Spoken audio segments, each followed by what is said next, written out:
Good morning and good afternoon to the audiences all around the world. I'd like to welcome you to the premier Lebanese virtual food show exhibition. It's my pleasure and privilege to be able to put on the panel that you will meet today as we bring you exciting food innovation news from Lebanon. This morning, we will be working with a panel of experts that'll talk to us about policy.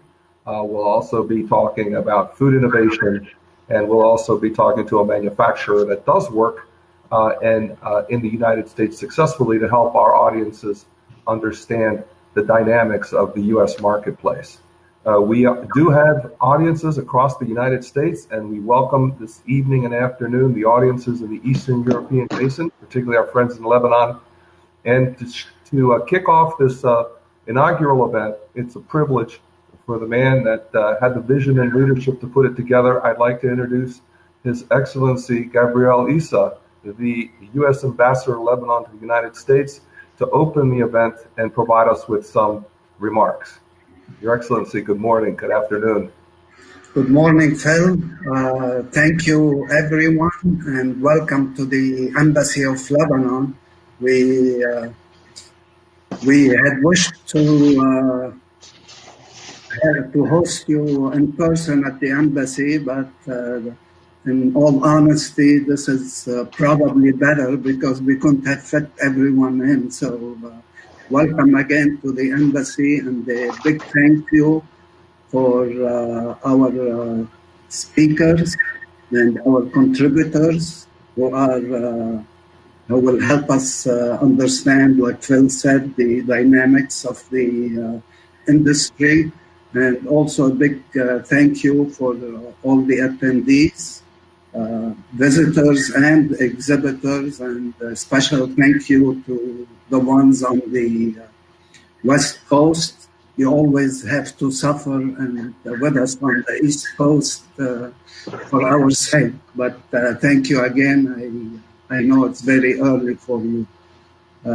As embassy, we are tasked with many things in bilateral relationships between two countries: political, military, cultural, consular, and also the one thing that we try to advocate for, but unfortunately we don't give it much attention, or we don't give it enough attention, and we should, is the trade.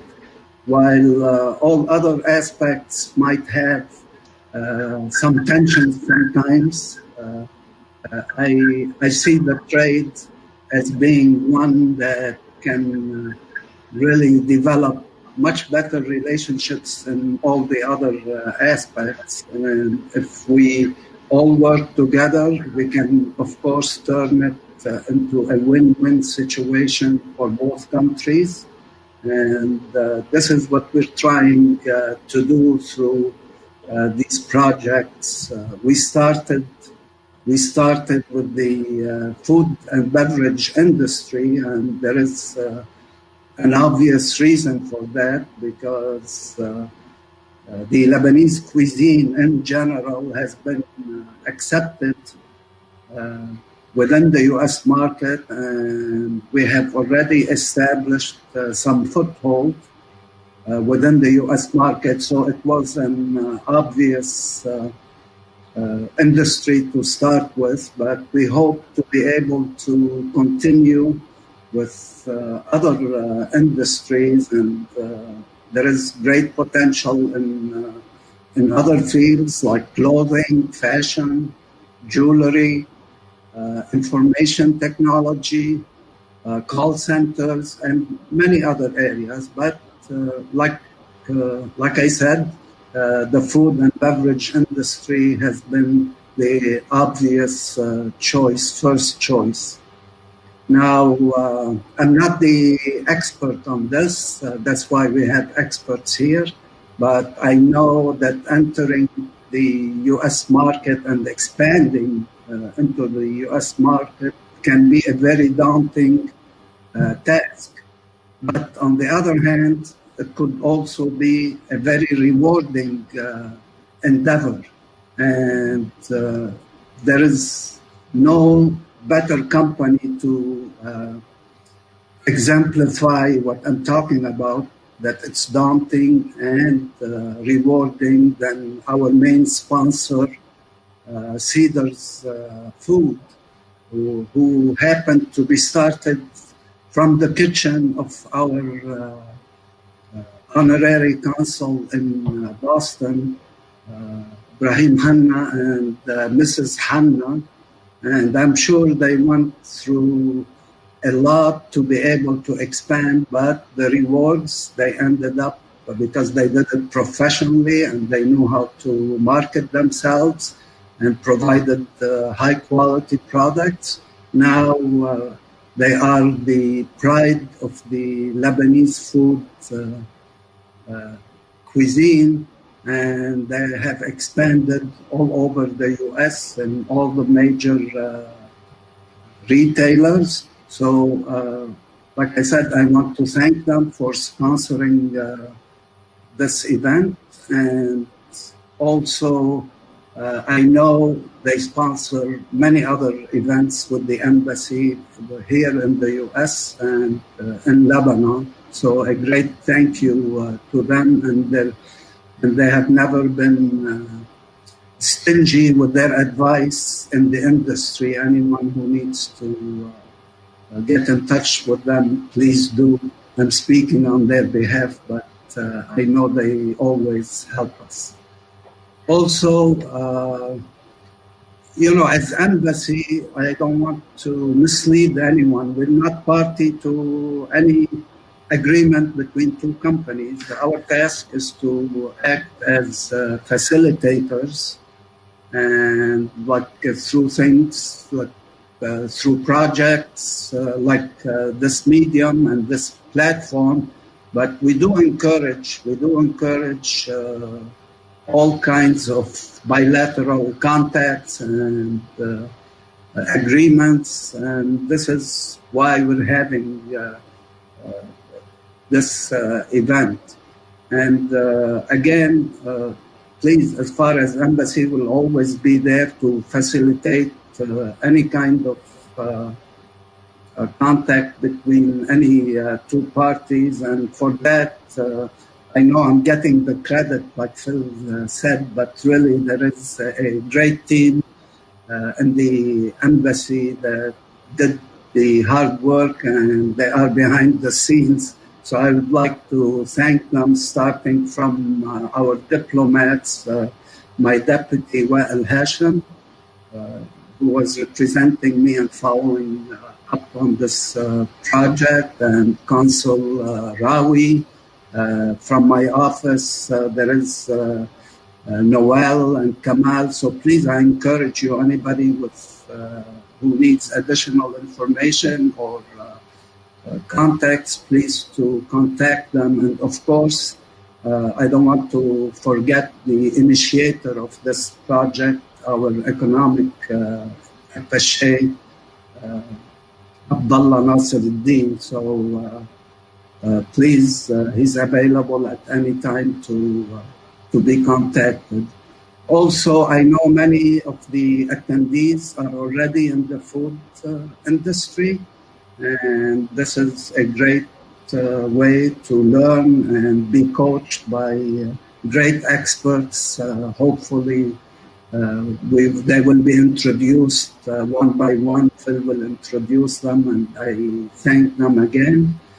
But also, I know many of the attendees are not already, but they're contemplating the industry, and we encourage them. And like I said, it's a daunting task, but it also has a great potential and could have great rewards. And it's part of our job to advocate for better and improved trade between our two countries. And without further delay, I would like to thank everyone and welcome you again to the embassy virtually. And we'll get on now to the more exciting part of the event, and with our experts, and we're all ears to hear from them. And thank you, Phil, for the introduction and Thank you. for accepting to moderate this event. Thank you. It's my pleasure. Thank you. Thank you, Your Excellency. We very much appreciate your leadership in organizing the event. As our audience can see, we have multiple partners and sponsors. We will be referencing them throughout the program. You can see that off to the right, there's a scrolling element of this. The event is powered by Orbit Exhibitions. We thank them for the technology platform. It's in association with the Lebanese American Food and Beverage Association. We have partners like BEO and LDE 2020. And our main sponsor, as you heard, is going to be featured on this panel, Cedars, which is a company that brought us hummus when nobody knew what hummus was. So this is going to be an exciting panel. We have all our guests here. I'll be introducing them shortly. I want you to know, as audiences here, that one of the things we're going to try to do is get through the panel. You can do questions. You can see off to the left, you can provide questions, and we will receive them and ask them as we go. And at the same time, we encourage you to stay with us through this discussion. And at 11:30 Eastern, U.S. Eastern time, is when the exhibition will begin, and you'll be able to travel into the lobby areas, the lounge areas that are open today, but you'll also be able to get into the areas where you can conduct meetings in the booths with the suppliers that have joined us today. So it's very robust. It's technology, so anything can happen. Understand that part. And what we're going to do, the first couple of sessions, again, are policy delivered. We're going to kick off the program with James Kramer. James Kramer. He is the Deputy Director of the Office of the Middle East in the U.S. Department of Commerce. And Jim, thank you for being with us. I will introduce everybody as we go, but in this session, we want to focus on you, the work you're doing in commerce. And just because there was an election and still continues to be counting and all sorts of fanfare, we know that commerce doesn't sleep. So tell us a little bit about what's going on these days with you and what the audiences, particularly the supplier community, should be prepared for right here, right now. Sure. Yeah. Well, first off, I wanted to thank His Excellency for having me and the entire embassy team. And Phil, thank you for moderating today. I thought I'd give a minute or two of background on our office and what we do, and then happy to address the question. I guess maybe I'll address the question first off. What to expect is I don't know, but I can give you some general ideas, hopefully. So as Phil said, I'm the Deputy Director of the Office of Middle East. I've been involved in the Middle East my entire life. I spent my childhood there. And my father's best friends when we lived overseas in Dubai were all Lebanese. So I have a very warm place in my heart for Lebanese. Many of my father's friends, the Lebanese friends, would throw me around in the pool and everything like that. So I've always had a very warm place in my heart for Lebanon. So it's a great opportunity to be here. We do three things at the Department of Commerce when it comes to trade that you all might be interested in.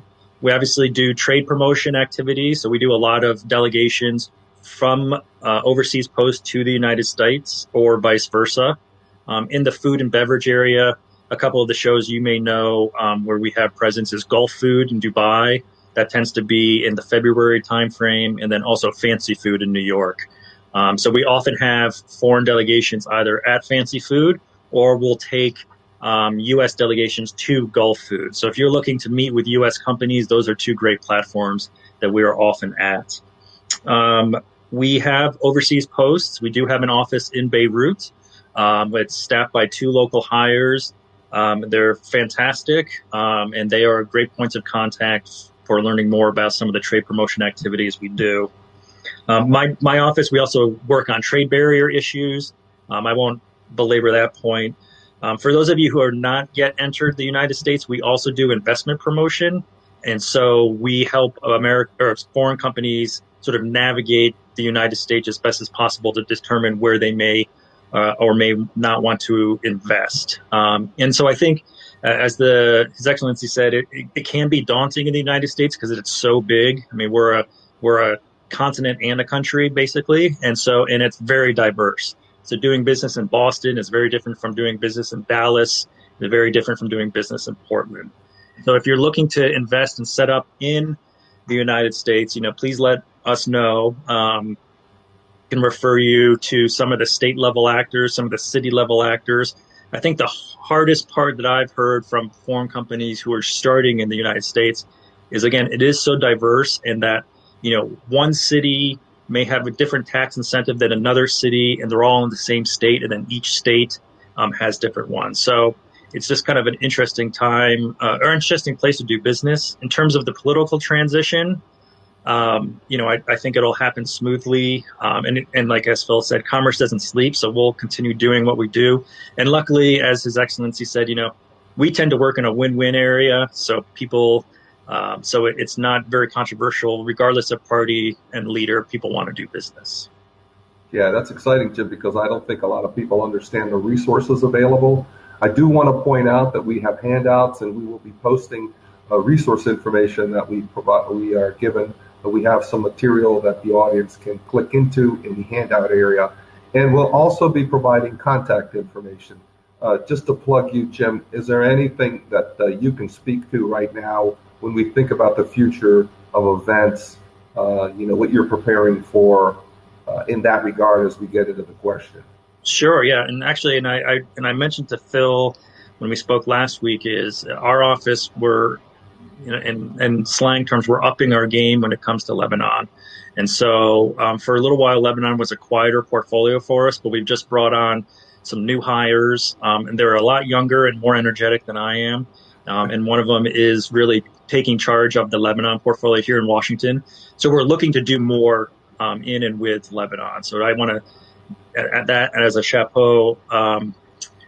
For Lebanon specifically, we're in the very, very early design phase given the challenges that Lebanon faces, we want to do a better job of educating the American business community about the opportunities and challenges of doing business with Lebanon and in Lebanon and with Lebanese companies. So we're in the very early design stage, and by early, I mean about 3 days in to a conference that we hope, a virtual conference on the Lebanese economy and doing business with Lebanon that we hope to do. We just started discussions with some of our representatives actually at development banks to talk about how we may have to bring in them, et cetera. So that's an upcoming Lebanon event. More broadly, in a regional event, we're doing a couple virtual events on infrastructure. That's more looking at the Gulf in March, and then North Africa, Levant in the September timeframe of 2021. We just had to make the decision to move those virtual, given the COVID crisis, and so we're switching from planning for the face-to-face to the virtual version. The amazing thing is that when we went on to full-time telework March 16th, we sort of spent a week or two sort of frozen almost. We spent the time pulling down events, but since that time, it has been as busy as ever.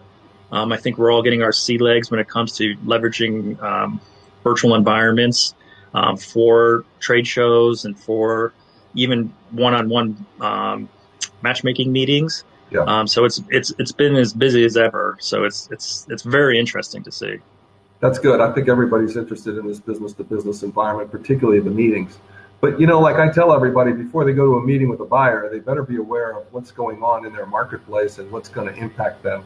So tell us a little bit about the here and the now with the work you're doing at Commerce that people should be aware of. Sure. So do you mean within the U.S. market or just? Yeah, specifically the U.S. market, as manufacturers, distributors, importers are elements of entry.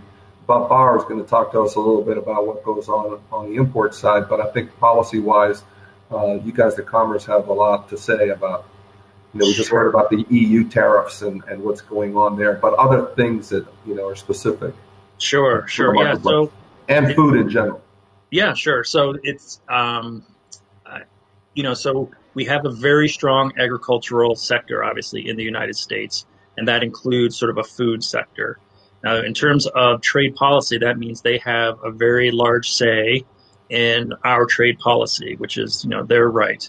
And so at times you'll see certain U.S. Agricultural interests ask for some protections to be implemented, et cetera, which the Commerce Department, we're not in charge of that. That's the U.S. Trade Representative through which is part of the White House. So that's their right. That's what, that happens. And I used to work in Brazil. That was a very big issue when it came to U.S.-Brazil trade relations, given the size of the agriculture market in Brazil.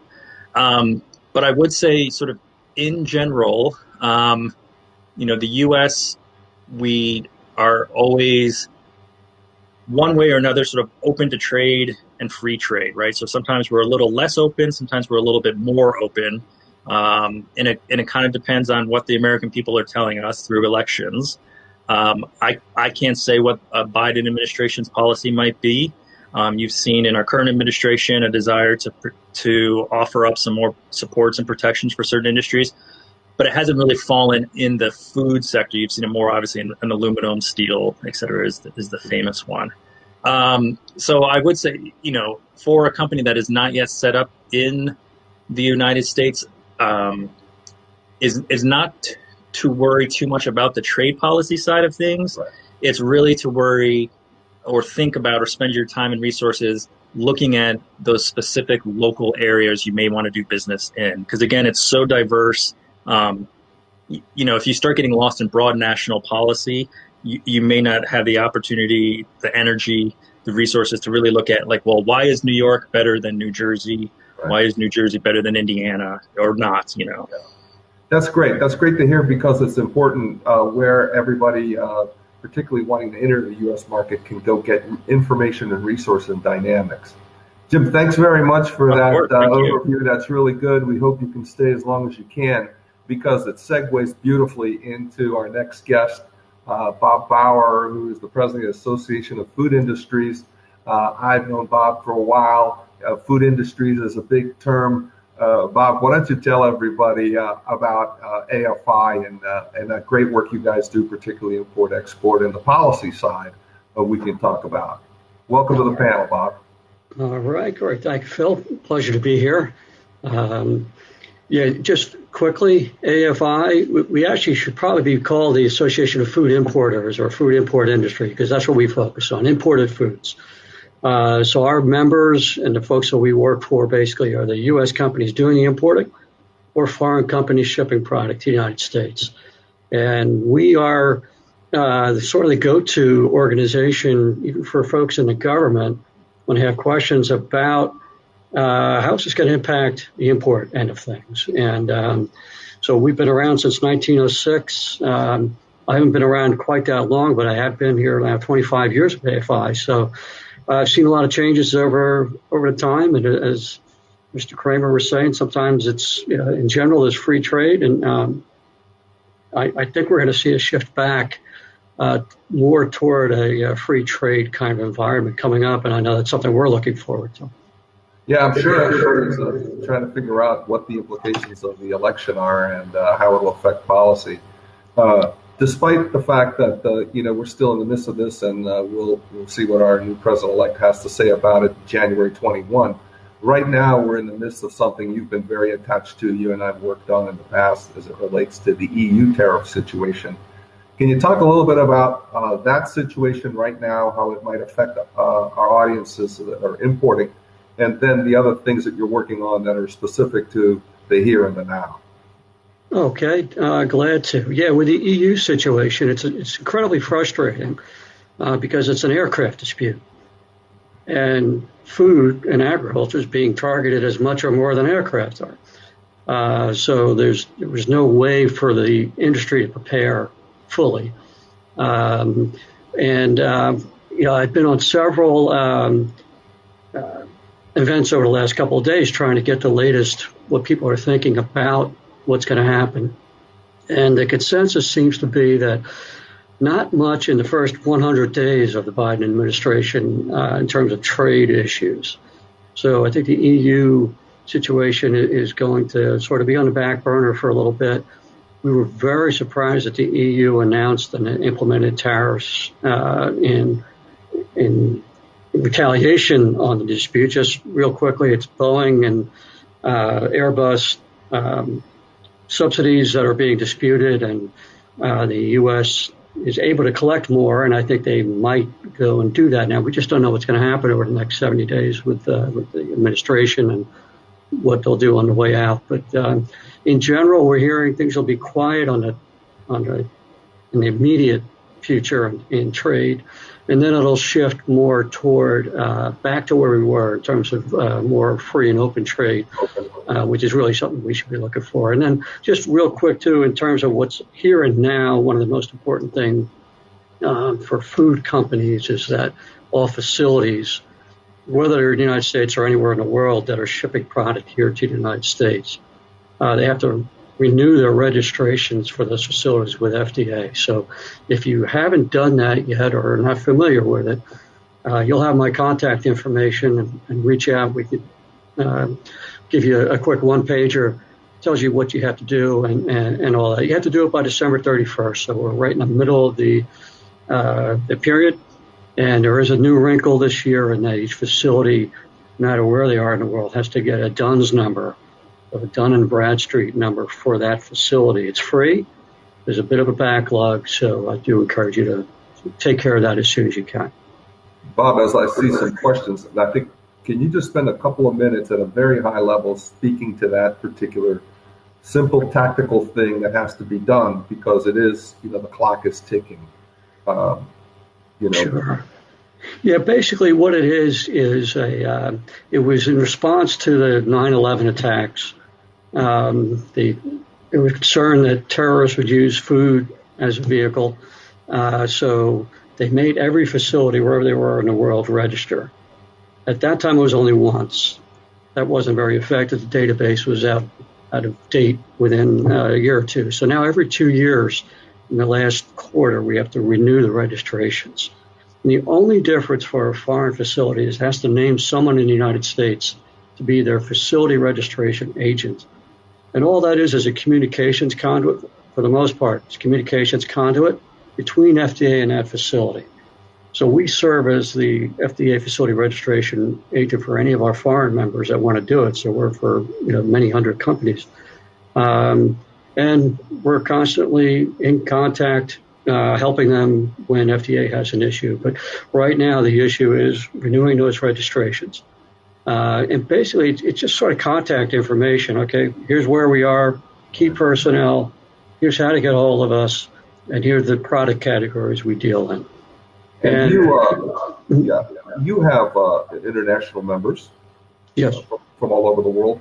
So if I'm somebody in Lebanon and I want to ship some product, get started in the U.S., I can join your organization and identify you as that conduit. Is that right? Am I overselling the services here? No, exactly. We do that for any of our foreign members who like it, and most everyone does have us serve as the agent, because it's not a good idea to use a customer as your agent if you have more than one.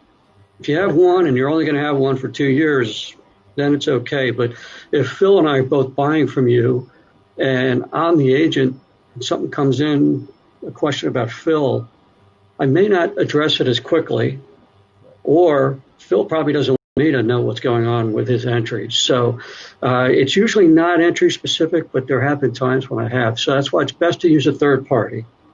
And I can also refer to others in addition to ourselves that offer that service, but we do recommend strongly a third party. So that's important, as an immediate first step for companies that just haven't done anything, even if they're not ready to come into the United States for the next 3 or 4 months. And we're going to hear from Nadine about how that works in the food clusters and innovation work that's being done in some of the education processes. But you also have companies like Cedar that we're going to talk to here in a minute that'll tell you how they serve in this capacity, because they also have a distribution business.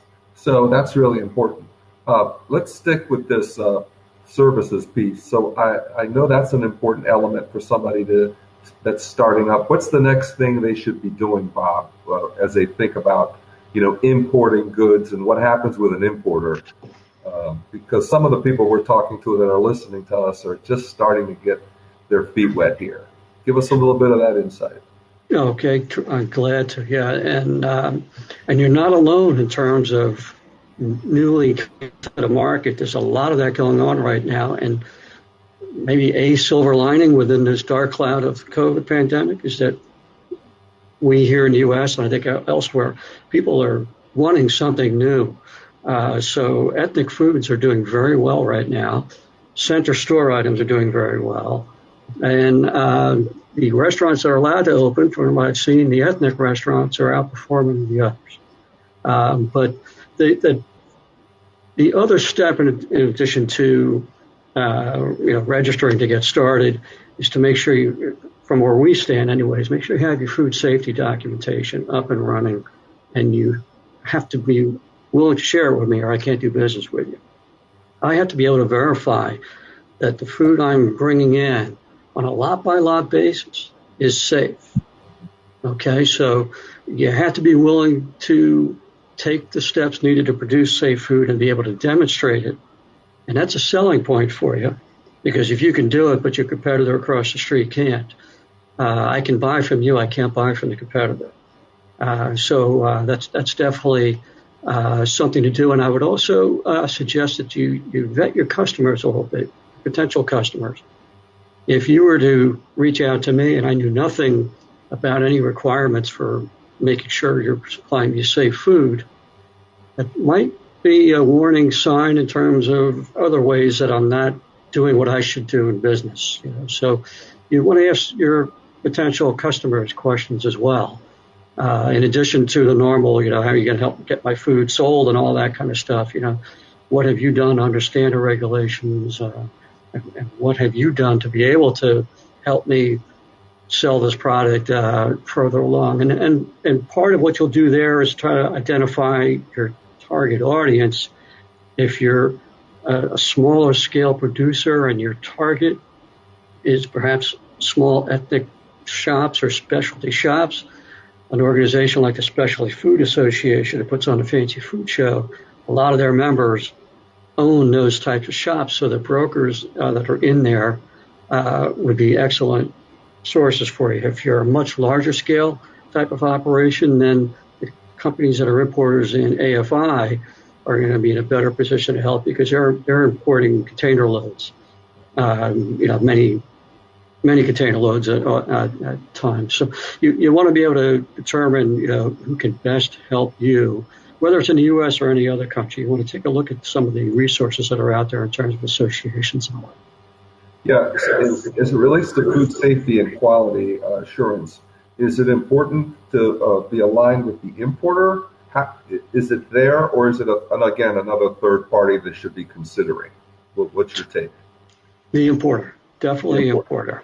Sure. Yeah, and keep in mind there'll be two ways that your food is going to be looked at, that your whole procedure will be looked at. One, so they can come and inspect you, FDA this is. Another way, and an easier way, quite frankly, for FDA to get an idea of your food safety is to come and look at my records here in the United States of entries I make from you. So that's why it has to be with the importer itself. Now, if help is needed from third parties, that all gets incorporated into, but it is that direct relationship between the customer and the supplier. Sure. Before I let you go and we get into the beverage side of this thing, which our good friend Robert Tobiasen will talk about, tell me a little bit about what's going on right now at the port level, containers, the supply chain. What are you hearing about, this glut, I would call it, in the supply chain, some of the delays, some of the inability to get containers, inability to get drivers. You're close to that. Tell us a little bit about the truth and the whipsaw of the supply chain right now, going on the holidays. Yeah, it seems to change by the hour, and even in the location. I've heard, one time I'll hear something about a delay out in the West Coast, and then the next day, no container shortage. Everything's moving in pretty quickly. So it's a sort of thing. I think people are buying with a little more lead time than they were to try to make up for this sort of thing. Right. But just like so many other things right now, it's such a tough thing to predict because there is just so much uncertainty. We don't know if tomorrow, like with the numbers going up here in the U.S. now, I think we're going to get back into, and it's already been talked about, where people are going to stockpile. Right. Well, even if your items aren't among those being stockpiled, the containers just may not be available. So you just have to be able to understand that it might happen and try to protect yourself in your contract language so that you can't be held responsible. It's out of your control if there's no way for you to be able to ship a container here, or your pallet gets left off the container. Because you want to have some contract wording there to protect yourself in the event that happens. Right. How do you see the outlook on events, and what are you preparing for? Are you going to stay in the virtual environment? You continue to give members, and tell us a little bit about timing. I know everybody's moving now. They expected events in the spring of 2020. People are starting to move until the fall. What's your outlook on that? Because a lot of our audience plans to come to these big shows and be available for buyers. And I know the planning part of this thing has really become a big deal. Love to hear your take on that. Yeah, happy to. And just I can sort of do it by mentioning various shows, right? Yeah. Especially food show. Fancy food show in January is not taking place live. That's great. Natural Products Expo in early March, I believe, at the moment is. And they moved it to May. That's right. They moved at the end of May. End of May 27th, I think, is when it opens. So that's what we're seeing to a pushback of the shows. But what's going to happen, you're really going to have to pick and choose because they're going to be back to back to back to back. So it's going to be tough because if the Fancy Food Show happens at the end of June, like it typically does, then you might be here. If Expo West is big for you end of March, and you might be coming right back.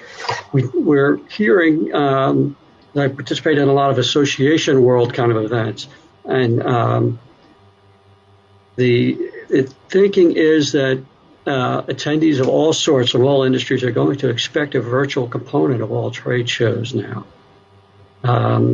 Particularly with food, that's tough because you want to be able to, you need to have your senses to really be able to tell how the food is. So I think it'll be a little bit tougher in this realm than in others. But I do see that. And, we'll keep our fingers crossed on some of the good vaccine news we've heard over the last couple of days, because if indeed that does happen relatively soon, then I could see us by May and June being able to go ahead and let's see, it's Anuga next year, right, in October.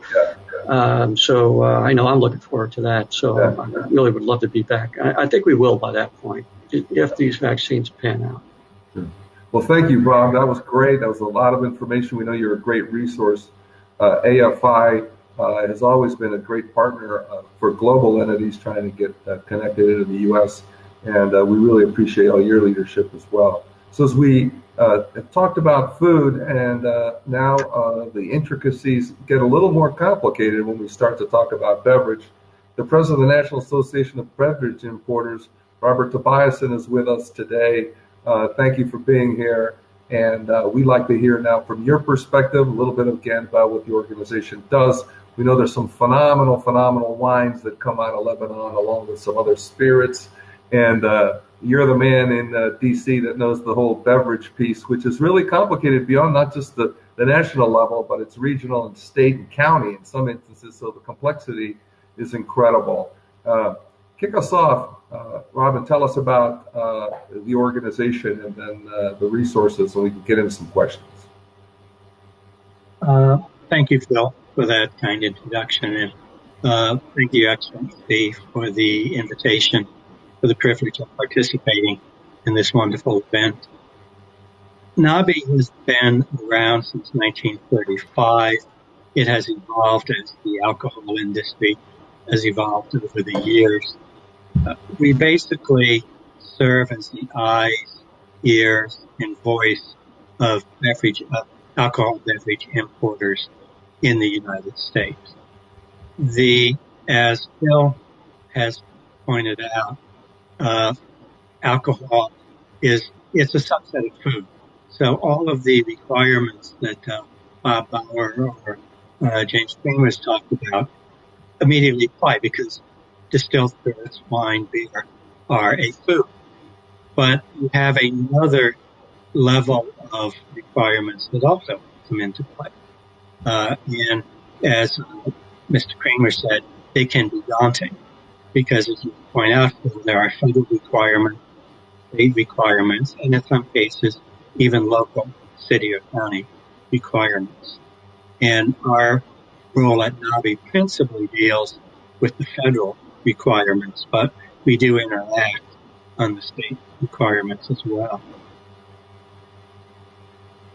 Do you think that as companies are thinking about just getting an order and coming into the marketplace, where in the sequence of some of this should they be prepared to really understand what's taking place? In other words, do they, again, need to have a third party before they start getting into the distribution network? What would your advice be to young startup taking first steps?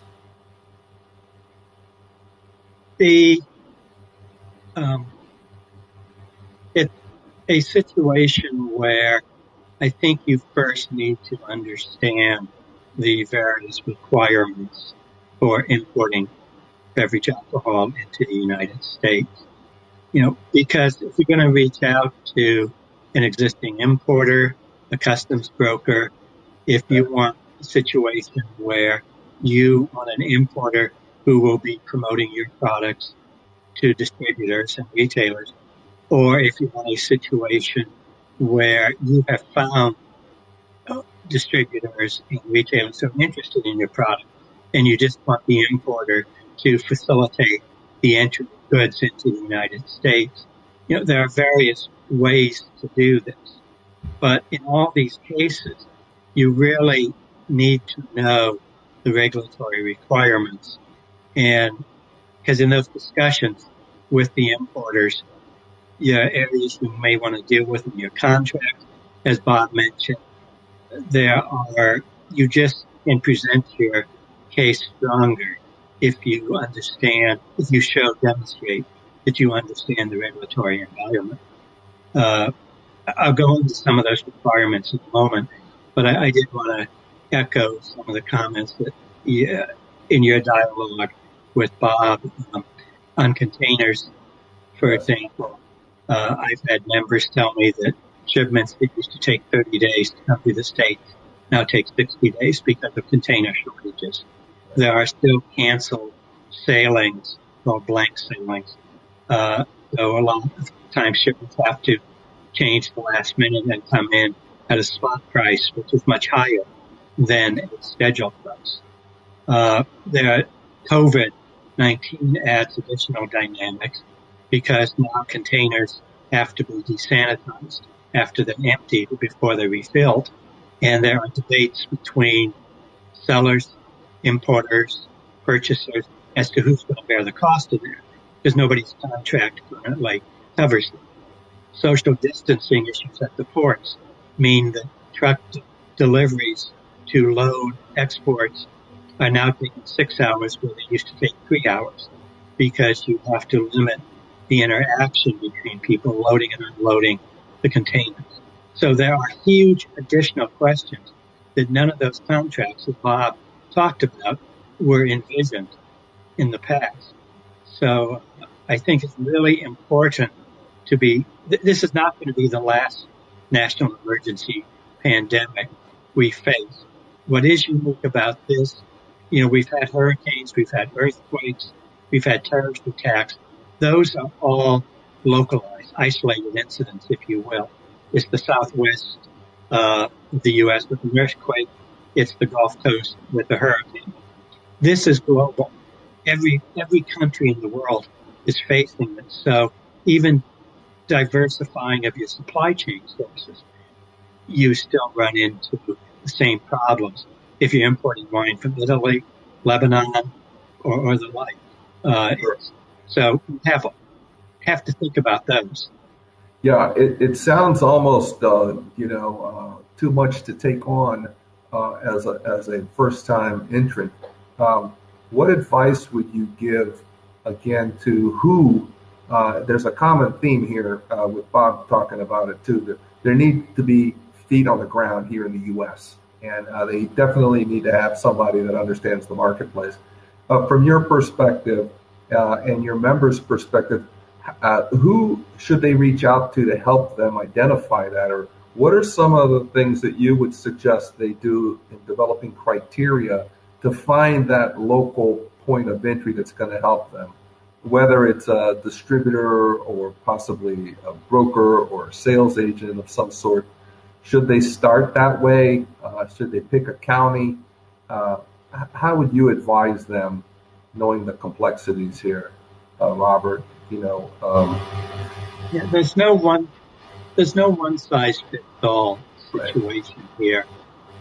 Many of the importers, other than the large global companies like Diageo or Pernod Ricard, Moet Hennessy, USA. But if you're dealing with importers who bring in products which are not all from the same source, then those companies, many of those companies are family-owned companies. They've been in families for generations. They each have their own way of selecting new products, and so that's why I say there's no one size fits all. Sometimes it's still just a family decision. Sometimes it's a decision made at a trade show. And as you were discussing with Bob, the trade show world is very disrupted right now. I know VinExpo New York, a very large trade show, usually held in February or March, is now postponed, is canceled, essentially. You can't do it virtually. You can't taste wine. As much as I would love to taste wine with you right now during this discussion, we can't. Not virtual. You can't replace them. You can send samples, you can FedEx samples to people, but you still cannot. With wine, spirits, these are very relational situations. Because I have members who, for generations have dealt with the same foreign producers in Italy, in France, in Spain, in Argentina. It really is relationships. So there's no one way to get in. What I generally recommend to people, because it's a fairly inexpensive way of marketing yourself, is really build up a social media presence. You want to create a pull for your product in the United States. You want to create a name where the retailer goes to his or her wholesaler and says, hey, can you get me some of this? I've heard about this wine. I've heard about this spirit from Lebanon. Can what can you tell me about it? And you want that distributor then to go to his importer and say, well, what can you tell me about it? Some of my customers are asking me this. You want to create, you really would love to buy it, but you really want to create a pull for your product in the U.S. Now, that pull can be made many different facets or ways. I know you can make it by quality. You can have social media about your excellent, outstanding production processes, your very unique varietals.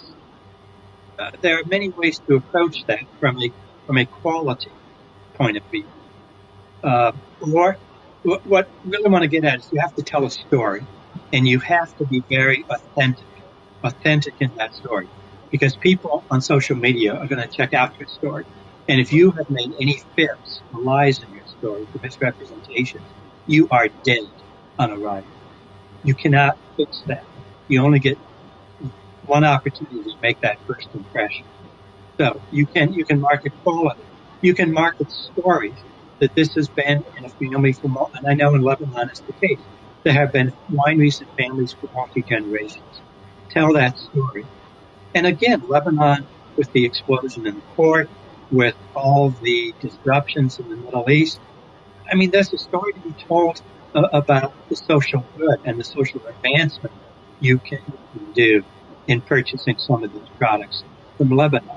There are many facets, many dimensions of how to present yourself to create that demand from consumers in the U.S., who will then go to the commercial channel and start saying, hey, I want to know about this product.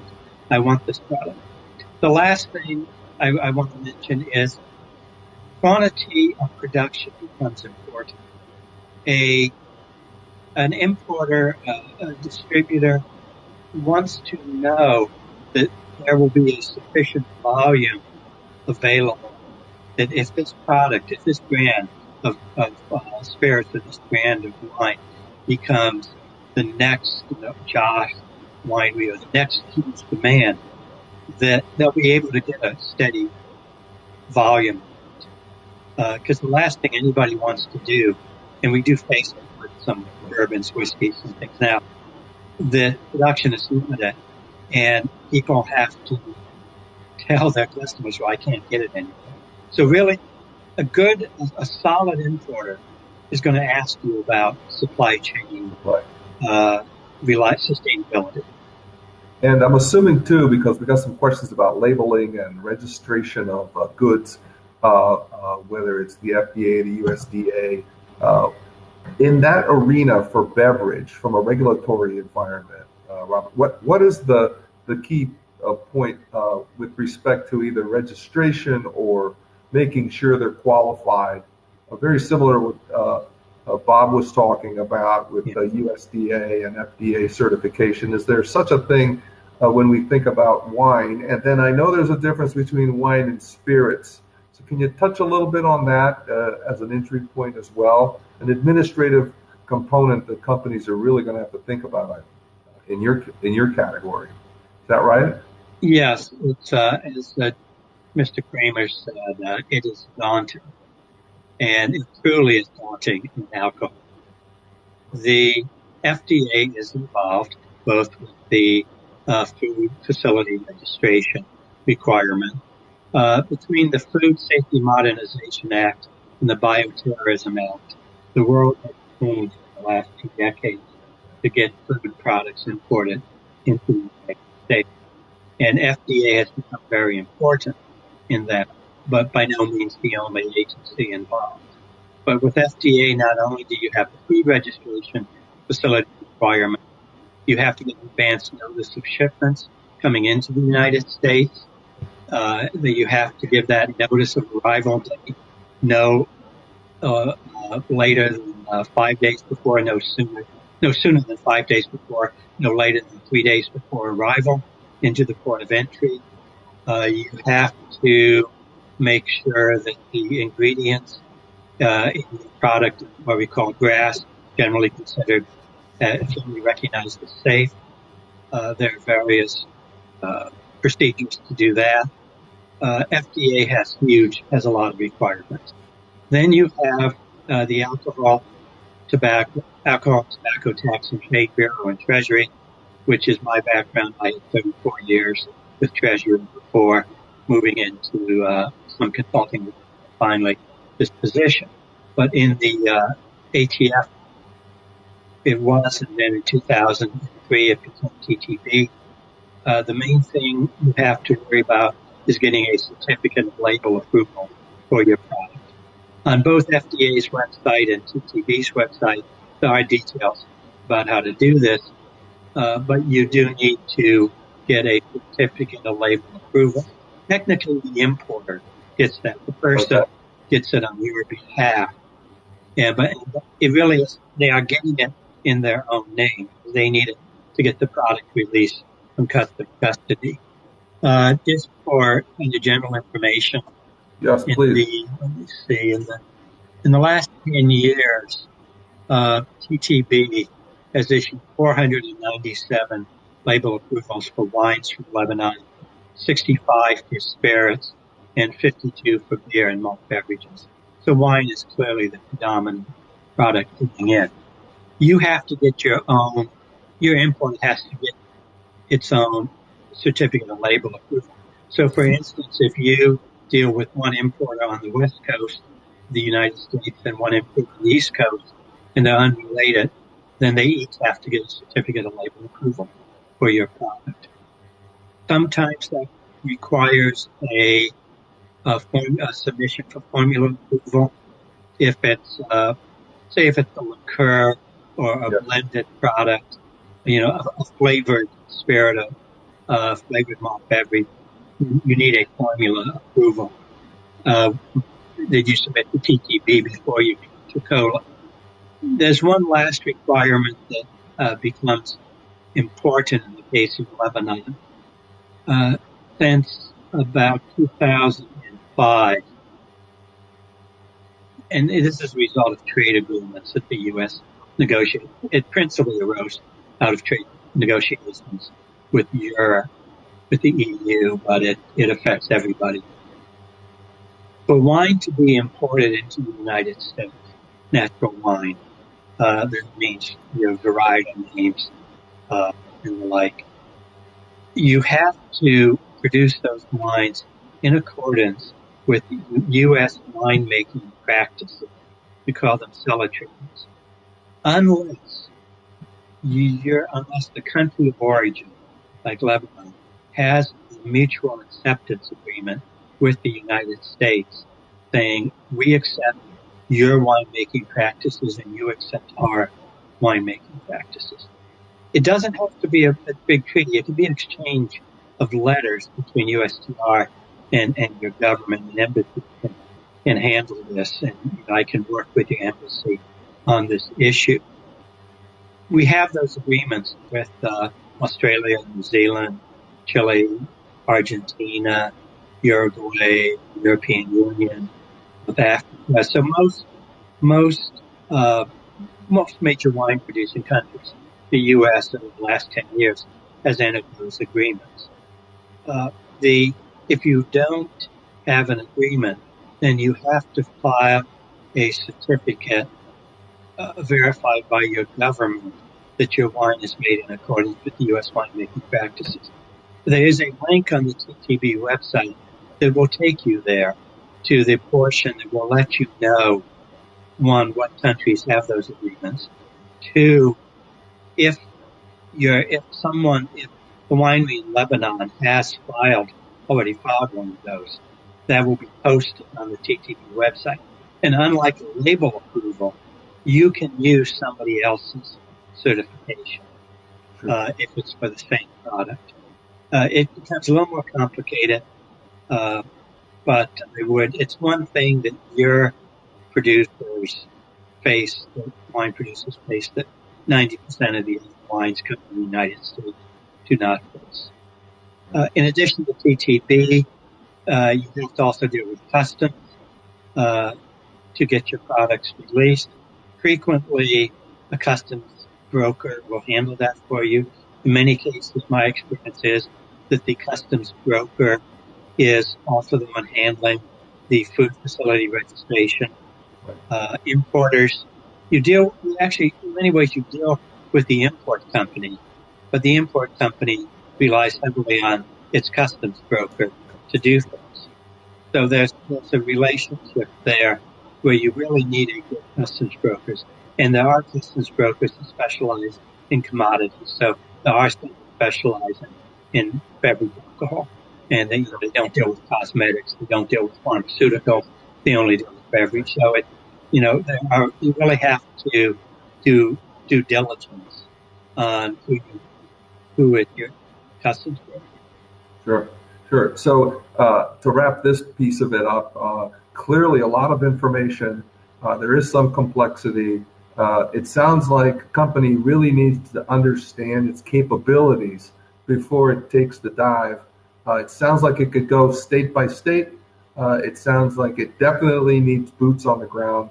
And we know that you've provided us with some great information on the presentation that we'll provide as a handout to everyone with these wonderful resources.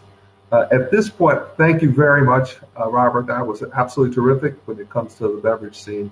At this point now, we're going to move into what happens from a manufacturing standpoint and then what happens from an incubation and innovation standpoint.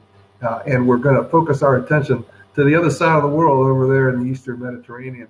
I know that some of our speakers, our previous speakers, have some commitments. So when the time comes and you need to go, we can't thank you enough. Give us the wave, and you're free to stay as long as you like. But we understand that you got another piece of your day that is committed to other things. So thank you to the three gentlemen that provided us that whole policy thing. Do not be scared of all of what you just heard with respect to the regulatory environment and all the complexity. We have people that will help you. So stay with us. So what I'd like to do next is introduce a phenomenal human being that I understand, is connected to Lebanon, but she's Greek, and for me that's a big deal. Hi, Aglaya. Miss Aglaya Amy Tsakarilis is the VP of Marketing at Cedar Foods, which operates in Boston. You heard a little bit about what a great story, what a great company story, family-run business. I'm not going to get into it. I want you to tell us a little bit about that story and how it came to be. And I know you're enjoying. Are you in Mytilene yet? Are you on the island in the Aegean? Not yet. Not yet. So you're locked down in Athens. Is that right? That's so, true. Tell us a little bit about the story and give us some insight, and then we can talk a little bit about how you as a manufacturer have to deal with all these policy conversations we just had. So I'll turn it over to you. Thanks for being First, thank you very much, Phil, for moderating. Thank you to His Excellency for your kind words. Cedars is really proud to sponsor this wonderful event. Cedars is a great American dream story. It started 40 years ago next year. So in 1981, Mr. Ibrahim and Mrs. Layla Hanna had a wonderful idea to share their recipe for hummus, share their recipe for tabbouleh in the United States market, where it was really devoid of ethnic and Mediterranean foods on conventional retailer shelves at that time. When they immigrated to the United States, they realized that their staple food from their homeland just was not here. Nobody knew what hummus was. And when they asked where the hummus was in the market or if they sold it at local stores, people thought they were funny because they didn't understand what that product was. So they recognized there was an opportunity to share such a wonderful product with the demographic base, especially in Boston, Massachusetts, that has so many individuals and immigrants tied back to the Mediterranean and to the Middle East. They started slowly growing relationships with local retailers in Boston, selling hummus to these retailers. And actually, they would sell the hummus on shelf and the week later go back and buy it just to show the retailers that the product was moving on the shelf. Of course. And they did that. And by the late 1990s, we expanded outside of New England. We realized that we could really, truly only grow with our own distribution channel because it was something that we could control. Again, there was not social media in the 80s and 90s. We were unable to really educate people. So we really had to utilize word of mouth marketing and build our own distribution channel that's owned by Cedars to help spread our product and help grow our product across the country. By the 2000s, we went national with Whole Foods Market, which is one of our top partners here. And in the last 10 years, our buildings have expanded. We're on to our 5th building in our corporate headquarters right outside of Boston. We are in almost every state in the country. We are sold internationally in some places. We're in military bases across the world. We have achieved the #1 brand of hummus in the natural and organic channel. And this is all fueled by hard work, 40 years of believing a dream, having an authentic story and sticking to that authentic story. We are one of the only national hummus players that is still an independently owned, family-owned business, that says a lot for who our company is and how we stick to our values and how we communicate who we are and how we tell our story. And we really found a niche with a unique specialty product that did not exist in this market, and we've been able to make it such a success that we are where we are today. That's awesome. It really is. It really is an American dream that is achievable and is still being achieved by many, many other companies and family-run businesses that are tied to their ethnic roots. Let's talk a little bit about now, we've talked about getting into the country and what needs to happen, but I wanted to go back and talk a little bit about the social media aspects of it, where people might, not feel fully informed, thinking that it's just about a Facebook page. Can you talk a little bit in your marketing role, of course, with the importance of social media, how you approached it, and how you would recommend others do it to develop their brand following? Sure. So today, especially during this pandemic and these unknown times, consumers more than ever are spending increased amount of time on screens. They're looking at phones. They're scrolling through ads that are being served to them through Facebook. So a company today is in really what I think the best position to create a strong social media presence. Like Mr. Tobiasen said, have your authentic brand story. Stick to that story. Tell the story of who you are. There are so many great family brands that come from Lebanon, and consumers today are much more apt to connect to these family brands, and they want to know who are the faces behind these brands, who's making these products.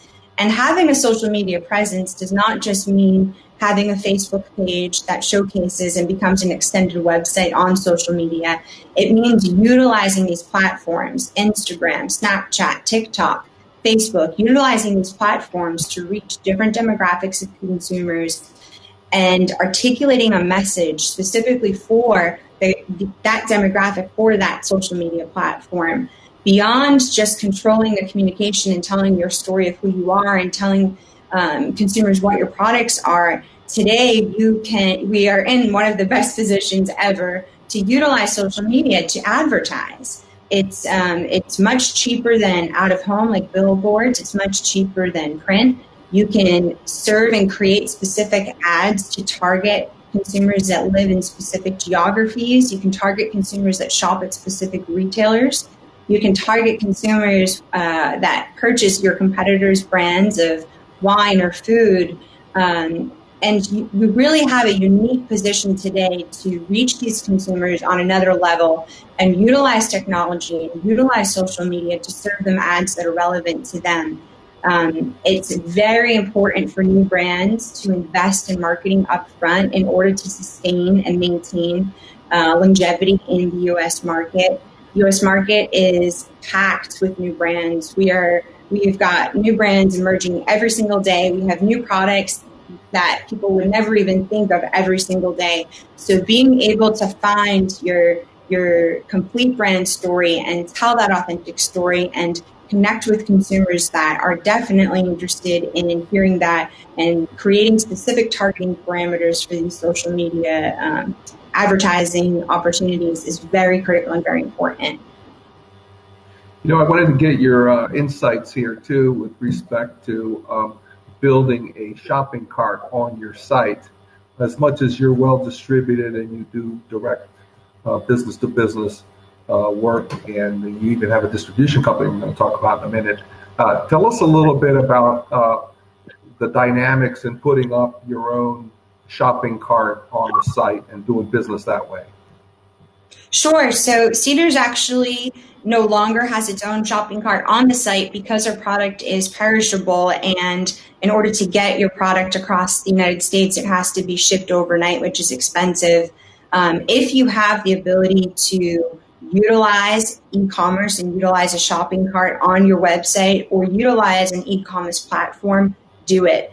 Today, consumers are 3 times more apt to purchase online rather than go to grocery stores. This is very important to know because if you are new on shelf in a grocery store, the chance is you have less than 7 seconds to grab the attention of somebody who's walking by that product or walking in that aisle. So being able to have a platform online, drive your customers using these social media or this display advertisement, drive them to that e-commerce site to purchase and use these consumers to create demand for you in store. Today, everything is virtual. People are not able to or don't want to as much leave their home to go into supermarkets. When they go to supermarkets and retailers, they're in and out. They're going to pick up what they went in there for. They're not going in there to browse anymore. So utilizing and having e-commerce, it's a really great time to use those opportunities to your benefit and helping to launch your products. So thanks for that. That's really important when we think about a direct-to-consumer approach. I'm sure everybody's dying to hear about what goes on with that buyer inside the buying relationships right now. One of the big questions I get is, Are they buying new things? Are they looking at new items? Let's start there. As you guys go to market, you've got some innovation and a depth of product line. Are your customers telling you that they're buying products? Are they doing category reviews? What are the mechanics inside the buying of the accounts that you serve? So this is such a great question. So for a little while, when people were hoarding toilet paper and paper towels and canned goods, the retailers in the supermarket world it was a tumultuous time. Nobody really knew what was happening. There were a lot of out of stocks. So up until about June, retailers really took a halt and took a pause at bringing new items in. And every time a retailer brings a new item in, they're risking that shelf space to allow you an opportunity to sell. So you really have to partner with them. We have launched new product lines. We have launched new products since the pandemic has hit, and I can say that they have not been as successful launches as we have had in the past. And that could be because retailers are not able to support the ways that they used to, but it's also because consumers are not spending as much time in stores. That being said, it's more riskier now than ever for retailers to bring new items in. So you really need to find what is your product or your brand's appeal. What is going to be that hook that buyer says, okay, this is something I do not have. This is something that I know will sell. This is something innovative that we can bring in. I think that getting in front of a retailer, especially now, is difficult because we're heading into the holiday season. The beginning of the year, I believe, is going to spark back to business. Everything is virtual. We have not had an in-person meeting with a buyer since March. And some companies have corporate policies where buying is not being allowed in person, so it has to be done virtually. Because it's done virtually, buyers do not have as much time as they used to listen to presentations. So being able to create a concise and a clear message and a clear story and delivering that either virtually, through email, through a website, through social media to that buyer is critical today. What else can I say? Category reviews are still happening.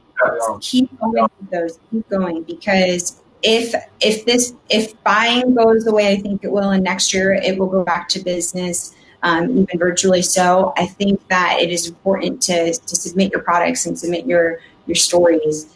We have so many consumers in the United States looking for Mediterranean and ethnic products. They're highly recognizable. Buyers know this and they stand behind them. As long as you show that you are a true and a strong vendor partner, buyers will be very receptive to this. So before I let you go, tell me what is one piece of advice that you would give some of our emerging companies here, our audience that's listening to all of this, who had big dreams of coming to the United States. Now they're getting a little more like, okay, I got to figure this out first before I jump. What advice would you give them as a manufacturer? What's the thing that they should prioritize and work on from your perspective as a manufacturer, successful manufacturer? Sure. I have two things they need to work on. Good. The first is create that clear and concise message, know who your brand is, and stick to that authentic story. Once you have that, market it, invest in marketing upfront. You need that in order to be able to sustain and build your business in the long run. You need that to be able to create a successful retailer story to get into other retailers down the road. And the second piece of advice is, while you're creating this story and while you're creating advertising, messaging, and communicating to retailers, know your audience. A speaker before me, I think it was Mr. Kramer, had said, doing business in Boston is different than doing business in California, different than doing business in Florida. So you need to know who that target demographic is, who you're serving messages to, and find out what certifications does our target consumer look for? Who is our target consumer? How can we create concise advertising messages to really reach them and speak to them? Showing those buyers that you're putting in all of that back work and showing those buyers what you're doing to talk to their consumers shows that you are a strong vendor partner, and that ensures long-run success later on. Well, thanks for that great advice. It was terrific. I can't thank you enough and the organization for stepping up and helping the community at large. It's a great example to see how you move from trying to make it on the supermarket shelves and getting your family to buy the product, becoming successful, and now giving back. And giving back is so important. As we all know, we need help in getting us a little sliver of the U.S. market. So thanks for doing that. Appreciate you participating this evening all the way from Greece. And I know you've got some limited time, so we'd love for you to stick around. But when the time comes, just give us the high sign as we move the program now into a very fascinating subject. Because, here in the United States, we talk about food innovation, and new methods of creating food innovation, incubators and accelerators and all these wonderful new think tanks of food. But I'm so privileged that we have somebody here today who's done phenomenal work, particularly in Lebanon, the Eastern Mediterranean, Nadine El-Khoury, who is the president of Quote. I think I did that right. It's the first agri-food innovation cluster in Lebanon, and we're so glad you're here. Thank you for staying up late tonight over there in Lebanon to share your story. Nadine, please tell everybody. I was fascinated when I talked to you. Please tell us a little bit about how it started, what your work is about, and then we'll have a couple of questions for you as well. Thank you for being with us. Thank you. Hello, everyone. Thank you, Phil. Thank you, Ambassador Raisa, and a special thank to Mr. Abdallah for his support and trust. So what is Coot? You know that clustering has come to light for a better economic development. And we as Coot, we are young, we started 2 years ago. It is a cluster initiated by Veritech and supported by the Dutch Embassy, and in collaboration with the Dutch also cluster, the Food Valley. So it is the first agri-food innovation cluster in Lebanon. It has the whole food value chain. So from the agri-input companies to the logistics, to the regulations, to traceability, and I will add now to success stories and to creating success stories. So we are Lebanese enterprises, we are SMEs, we are multinational, and we decided to join forces all together to tackle the challenge in the agri-food sector and to promote it by innovation. So when I mean innovation, it's not only innovation in operation or in processes, it's innovation in the mindset. And now that I'm speaking, all our social media at Coot and our platform and our WhatsApp group is buzzing with stories, with questions. So everybody wants to know more and more and more. So this is good. Also, it's a Lebanese cluster, but we are part of the World Forum Innovation. And also we are part of the Next Society Cluster Booster. And this year we received the European Cluster Excellence label in bronze. Wow, congratulations. That's phenomenal in Thank you. Such a short period of time. You said 2 years you've been at this. Yes, right? yes. So what yes. was the impetus? What was the impetus that created this? And then you have a multinational level of engagement. Tell us a little bit about that as we venture into what actually happens. We saw in Lebanon that we need this innovation because the Lebanese cuisine, the agriculture, we need the linkage between them, the networking, the lobbying. And we decided with Veritech that we need to find a cluster which has it all. So our members are from 4 to 5 employees to 3,000, 4,000 employees, by companies. But as I said before, it's all about innovation. It's all about building bridges between research and development, between social media, between university and academies. So it's all about linkages and networking. And we are having now we are 47 members, and we have today with us 17 members. Most of them have already their success local stories. What we need now is to export these success stories. Sure. So are you taking, is it an application-based process where they have to apply to get in? What's the process of being part of the community? Yes, we are still taking, and we are taking national and international members. To be part of this, you need to have this different mindset, to create something different, and to be ready to change, especially now in this disruptive era, you need to bring something new, something different, and to really like to share knowledge, share recommendations, share qualification, help with certification. So it's kind of helping and sharing with each other. So Nadine, do you have a physical facility that acts as almost like a pilot operation or a test kitchen, or talk about the physical side of this? Yeah. Yes, we have a physical, and we have I'm the president of the board. We have a board, but we have a general manager, Jihan Shahla, and assistant manager also, Chantal Khourier. So they are helping everybody. We have a kitchen. Sometimes we use the laboratory of the universities or of other companies, because what counts a lot is, as before they were saying, it's food traceability and food safety. We cannot work even in Lebanon. We need to be really authentic and really healthy and clean. So food traceability, food regulation, food safety is very important. So can you share with us a little bit here of some early maybe developments of companies that are ready to fly from the nest? How long does it take a company? Does it depend? Tell us a little bit about the different phases of maybe potential success that are coming. Oh, we have a lot. You will have the whole night with me today. Okay, I will good. leave it. I will leave this to the companies by themselves.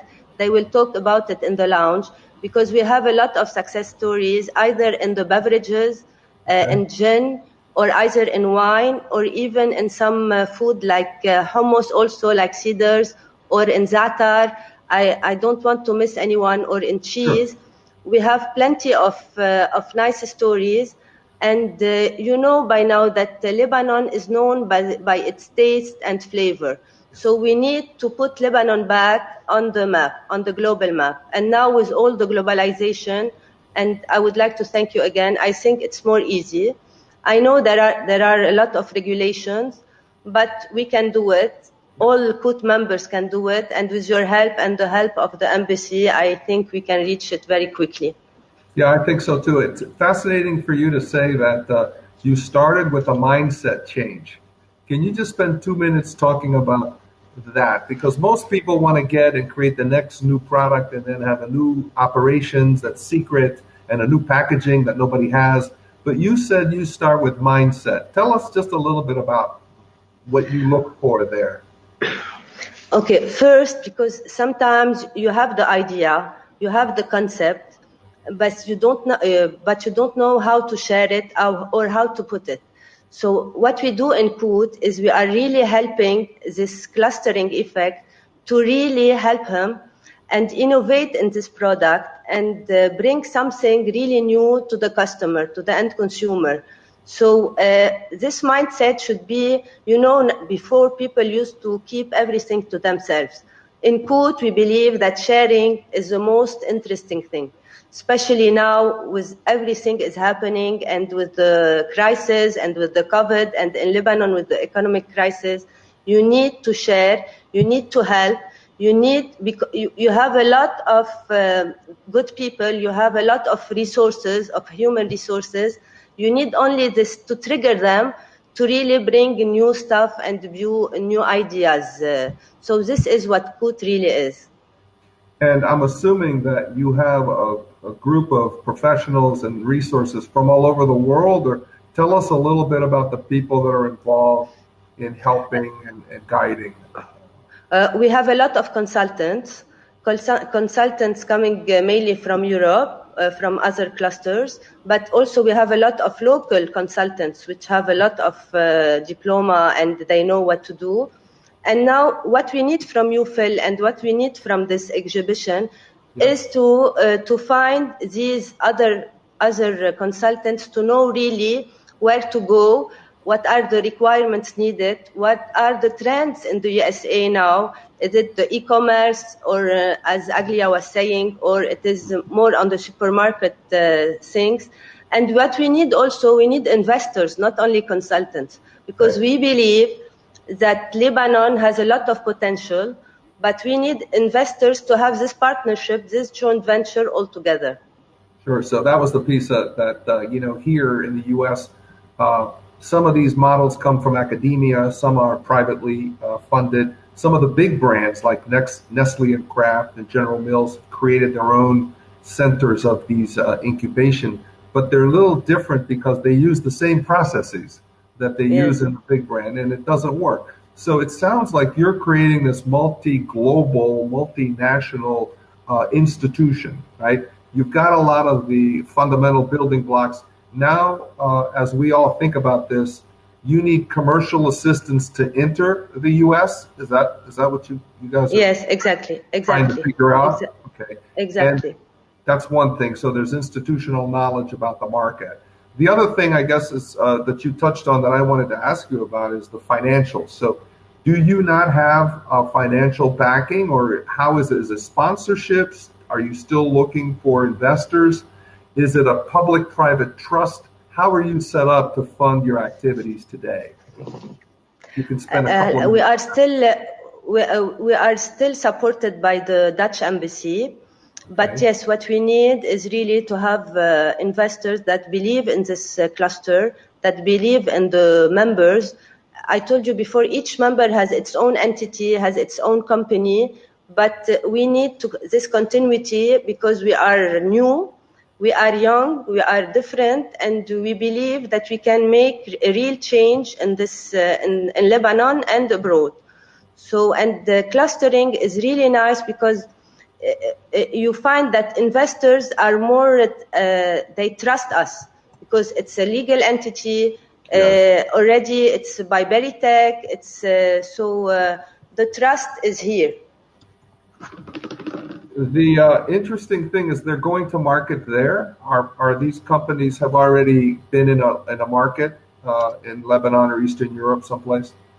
Yes, of course. Right? Most of the company, yes, they are in Europe. They are in Lebanon. They created their success stories, and it's a huge success stories. They are working they are everywhere in the supermarkets. They are selling on social media. So they are really very, very good.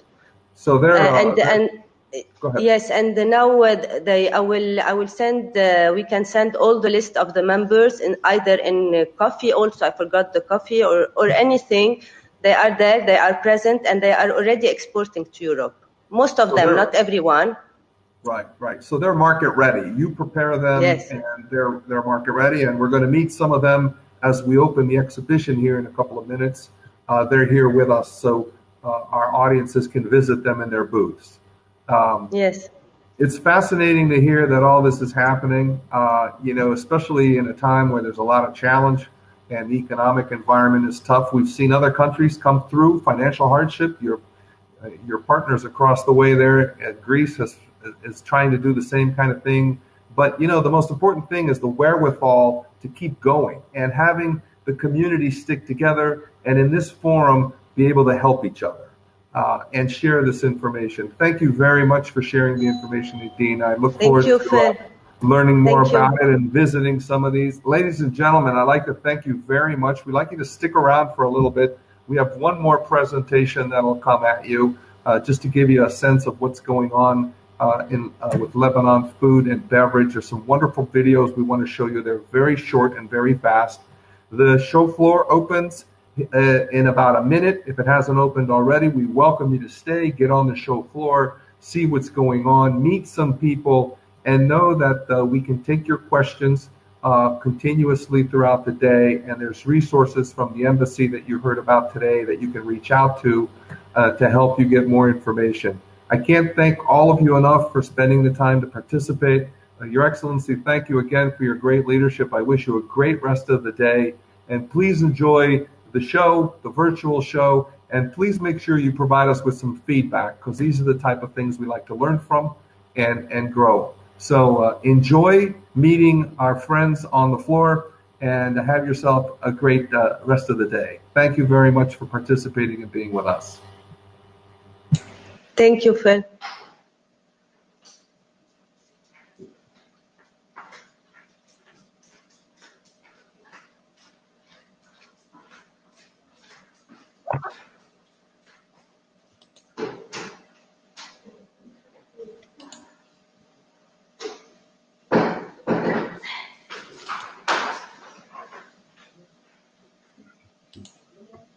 Yeah. We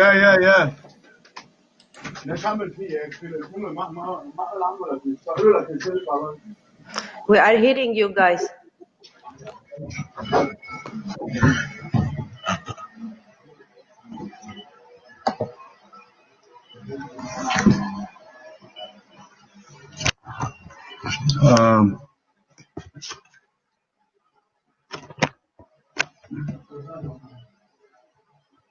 Hello.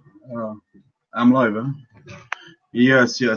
Actually, there is a presentation now by Christian Kamil of Biel. It's a project funded by MEPI USA, and it's actually aiming to install a kind of establish an export center in Lebanon to help our companies export abroad. I don't know if Christian is here.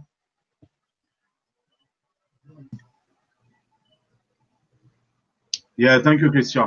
If you could just show your presentation. Yes, will do. Thank you, Abdullah. And after that, I will just we'll open the exhibition, and I will talk a little bit about the companies that are there. Thank you. Yes, Abdullah, thank you. I will abuse of your patience a bit more, everyone. Good evening or good morning, depending on where you are.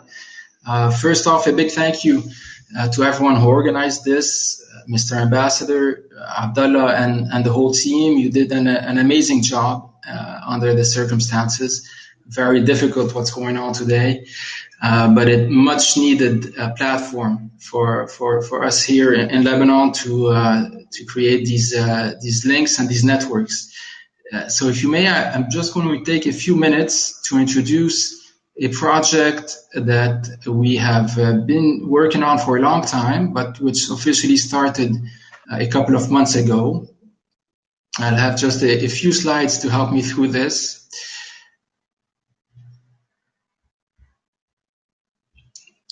So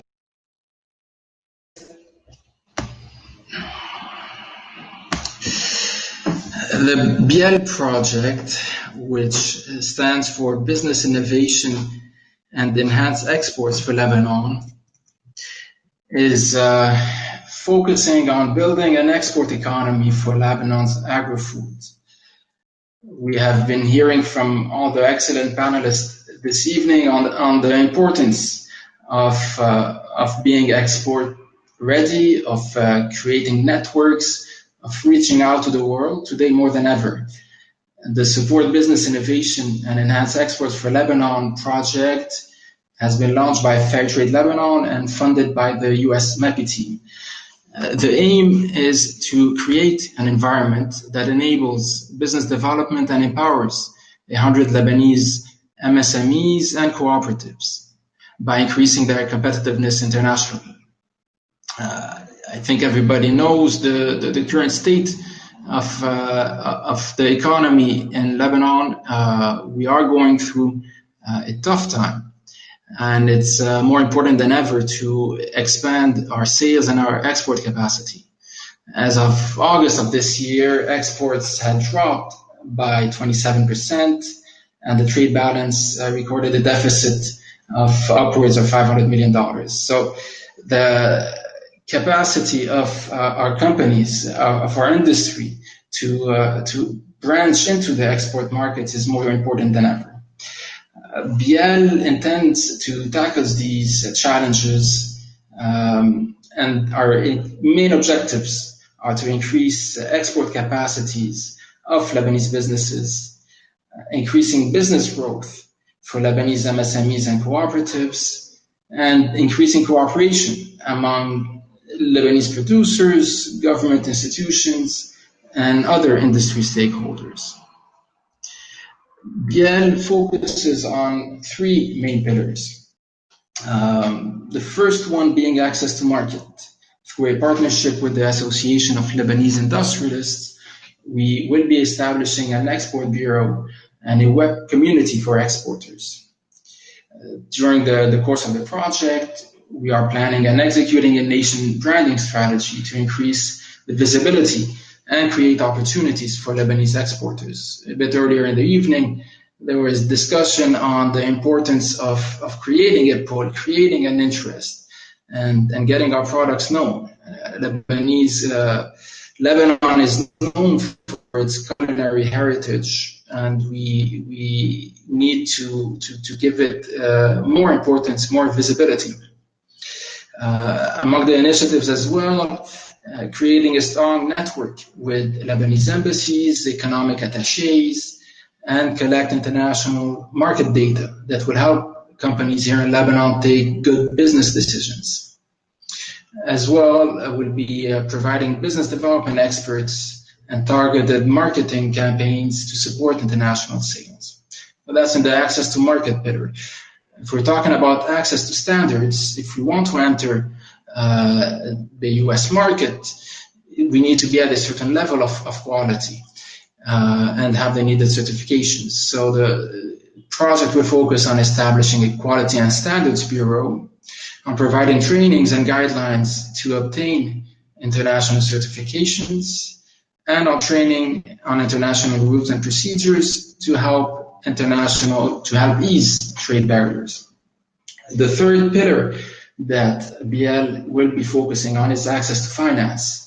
Needless to say, in our environment today, finance is a challenge to any company in Lebanon. So in the next few months, we will be working on establishing a trade and finance platform to facilitate access to working capital and to support an export financing mechanism.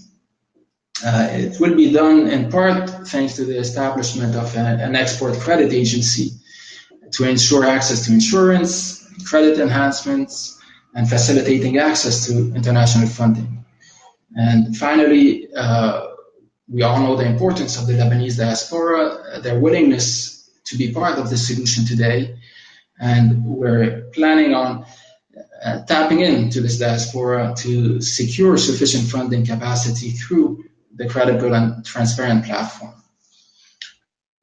The 7 clusters which BL will be focusing on, also earlier in the evening, Nadine from Coot mentioned the importance of clusters, and I think we can't say enough how important it is for all sorts of reasons. Among them, creating links between cluster members. If we want to have an export-driven economy, we need to have also a solid supply chain. We cannot get there with 1 or 2 companies. Each of these clusters will have anywhere between 10 and 15 companies, members of these clusters. Through various activities and initiatives, will be encouraged to work together, either on a supplier-client basis or on a partner basis. But in order to be able to supply, to reach the level of capacity as well, clustering is fundamental. The 7 clusters were chosen on their capacity to tell a story. Mr. Tabarisian earlier in the evening mentioned the importance of having a story behind each product. And I think that if we look at the clusters that we identified, each one of those has their own story, brings us back to Lebanon, gives us a taste of home, especially in today's world where we unfortunately cannot go back and forth very much. Having the possibility to travel with food is essential. So the 7 clusters, as we were showing now, olive and olive oil, grape growers, za'atar, the tahini, potato chips, pastry and sweets, fruits and nuts, are all sectors where Lebanon has a competitive edge, has a story to tell, has know-how to share as well with the world. So these are the 7 clusters that we will be focusing on for the next 3 years, which is the length of the project. We are in the process today of qualifying different companies and partners which will be part of this initiative. We look forward to collaborating with our economic attaches, our embassies all over the world, with like-minded initiatives here in Lebanon. We heard a bit earlier from Coot, which is doing a wonderful job, and other initiatives I think to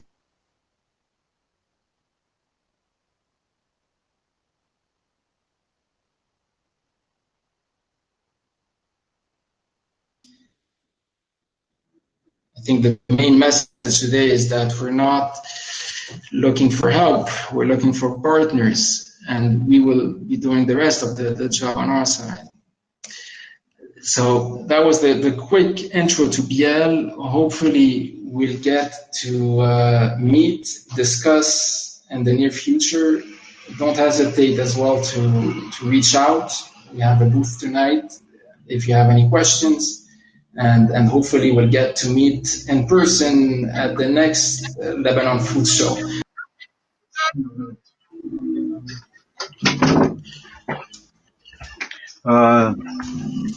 Thank you, Christian. Thank you, Abdallah, for everything. Thank you. Well, I would like to thank our ambassador Gabriel Aissa for his support, His Excellency Gabriel Aissa for his support throughout this virtual exhibition, and of course my colleagues at the embassy, starting from Deputy Chief of Mission, the Councillor Bashir Wa'il Hashim, Kamal, my colleague Rawi Hamdan, and even Sausan Awad, and not to forget also the Ambassador Office, Noel Masad. Everyone were very helpful. I would like to thank them all, and of course, I would like to thank also all the speakers for actually joining this event, and a special thank, of course, to Phil Kafarakis for being a great moderator on this event and bringing so much value to it. And we've received a lot of positive reviews and feedback while the sessions were happening, and that's very encouraging. We also thank all the visitors who joined this event for actually, and we would love to see them now trying to make the most of the main purpose of the event itself, is actually to connect them to our food and beverage innovative products in Lebanon. Of course, special thanks to our exhibitors for joining the event and actually for making so much effort in the last 2 weeks to put everything in place. We will also share with all the audience the handouts of the event. They are also available on the platform, and we're going to share also the list of our exhibitors during this event, and we're going to put them in contact with, the visitors and the exhibitors after the event to keep them in touch. If anyone needs any support at this level, we're here for that. Actually, we'll have now some videos, promotional videos of our exhibitors that would last between 5 and 10 minutes. I invite you all to attend, to watch those videos. And the floor is actually available for everyone. You could go on the lounge to meet some people for some networking, and I invite you all to go to the booth section and meet the exhibitors one by one. There are great products and great ideas in there to discover more what we have. Thank you very much.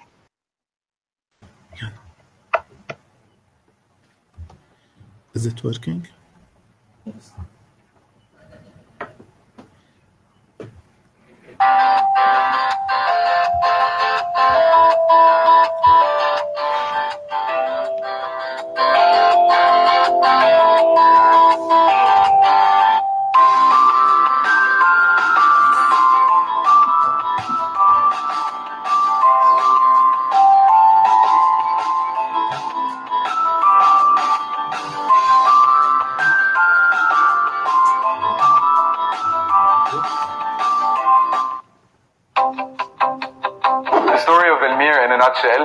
In a nutshell, won't do it justice, but I'm going to tell you anyway. It's an encounter between three people passionate about beer who actually love to drink good beer and quality craft beer, and we basically decided to start this project to introduce proper craft beer culture in Lebanon, basically. The problem in the beer culture in Lebanon is that we don't know much about beer, except for the industrial pilsners like other beers we have in the market, and we felt that this was lacking in Lebanon, and we wanted to introduce something nice, something that can be as good as wine and as good as enjoyable as wine, with meals, in any moment. So that's proper craft beer. That's what we want to do. That's why we have Elmir.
bartenders unite to concoct an alcoholic beverage.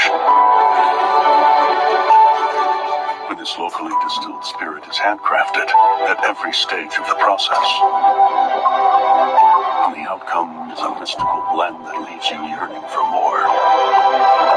When every drop is an elixir, when every sip takes you there, when you can't really explain it, yet it all makes perfect sense.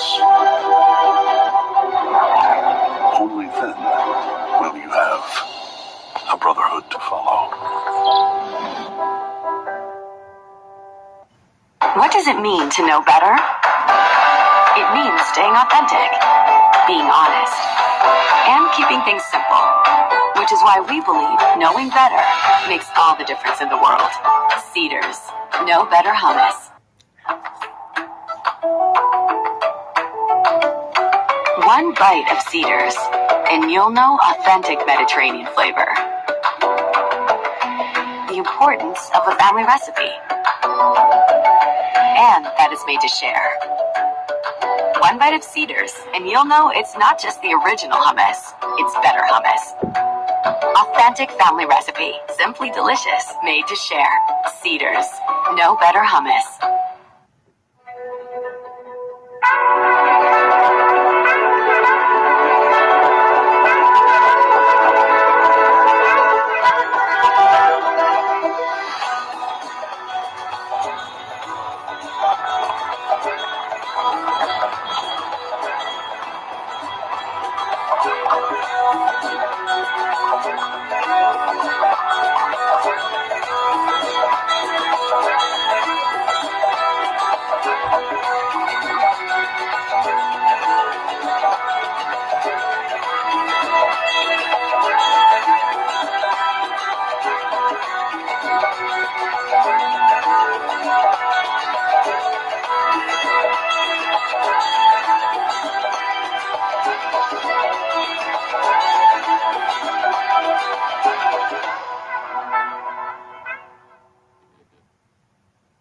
جاسبر اند جامبينيز يلي قدم لكم اطيب كاسبريسو اسبريسو بيقدم لكم اليوم القهوة اللبنانية كاسبريسو يلي بتختلف بحباتها المحمصة على الهواء السخن مش على النار مثل غيرها، وبتعطيكم هالطعم السلسي بدون اي حموضة.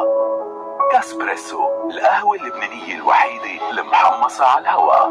كاسبريسو على الهواء سوا.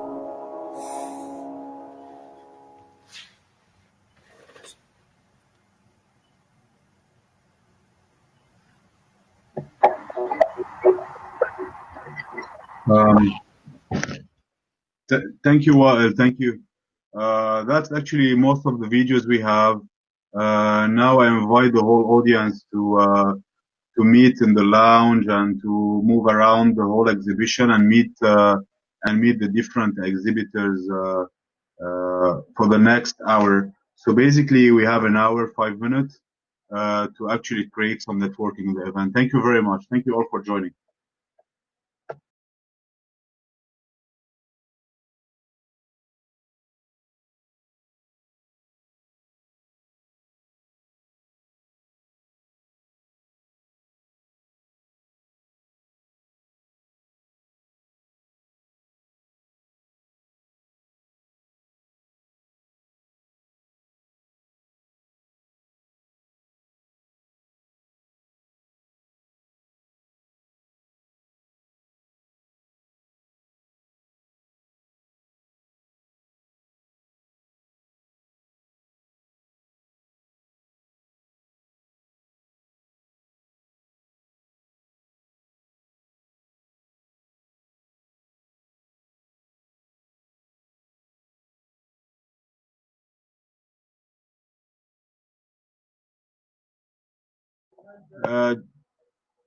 We are also available on the help desk if anyone has any issue, any problem. Actually, in the lounge area, you will find some tables. On every table, you have 4 seats. You could just go grab a seat and meet people and do some networking. If you go on the booth section, you will see the names of all companies. You could press on enter. By entering, you will be able to enter actually the booth of every company and be able to join and to meet the owner of the company. If you have any issue, just we're all available on the help desk down on your app. Thank you very much.